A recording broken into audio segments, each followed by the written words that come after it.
Transistor radio. What's that song go? Da da da da da da. You know, there's a song like something transistor radio. Huh. But anyhow, to me, this radio really symbolizes post-World War II prosperity and innovation, because really this is the first handheld electronic device that people possessed. Yep. You know, everything else before was vacuum tubes and were these big-ass, inefficient devices, where this really used transistors, and this really used more of a condensed size, condensed space. This is an AM/FM radio band, all metal. And transistors were a big deal. I mean, they were a huge jump in technology.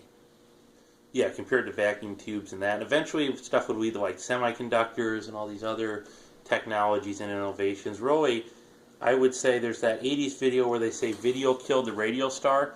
I would say the Walkman killed the AM/FM handheld radio.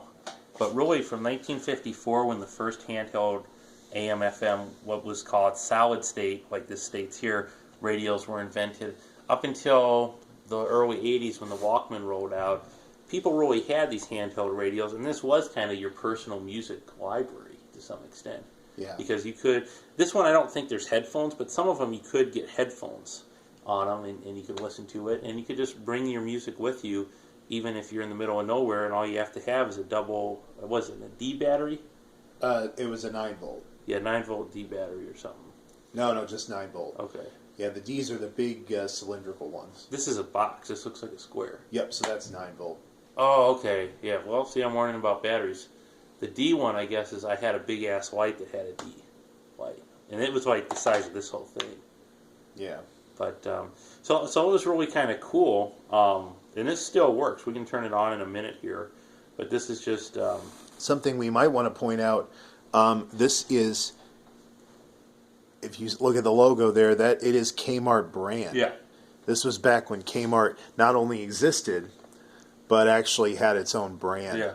This was probably purchased over in the Cedar Rapids, like 16th Avenue location in the 70s. Yeah. Just from geographic knowledge that I have.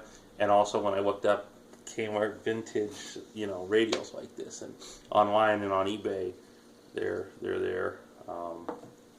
And I think this is a pretty well built thing. I think this would be good in a storm or something like that, because it just runs on that battery. You're not dependent on power, and it's not going to drain your cell phone. Like if you're streaming Joe Winters and HD and 4K, and then you're like, I don't have data and I ran out of battery. Yeah. You know.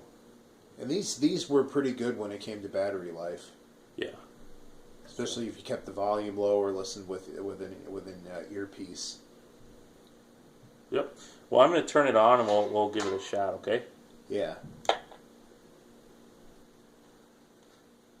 Another thing, I think these were not in stereo. Like, these were never... there may have been stereo ones later on, but I think this one's probably not This stereo. one's not. It would have said stereo. It's probably mono. And that was one thing that the Walkman really touted, was Walkmans were stereo. Wow. 50% from the field. Also gets to the free throw line quite a bit as well. Steve Conn. Careers at McGrathAuto.com or apply in person at any McGrath family dealership. And now, a word from our sponsor. Marion, Deviant, and Davenport. Now it's time for the Iowa Lottery's winning minute. So there's static and interference here, but I think a lot of that's because of all the electronics and that we're in kind of a high-rise building. So I'm going to turn it off, but you can basically hear that it works, and it's pretty solid too. It's not some flimsy plastic crap, you know. Yeah. So I think that about covers it for this video.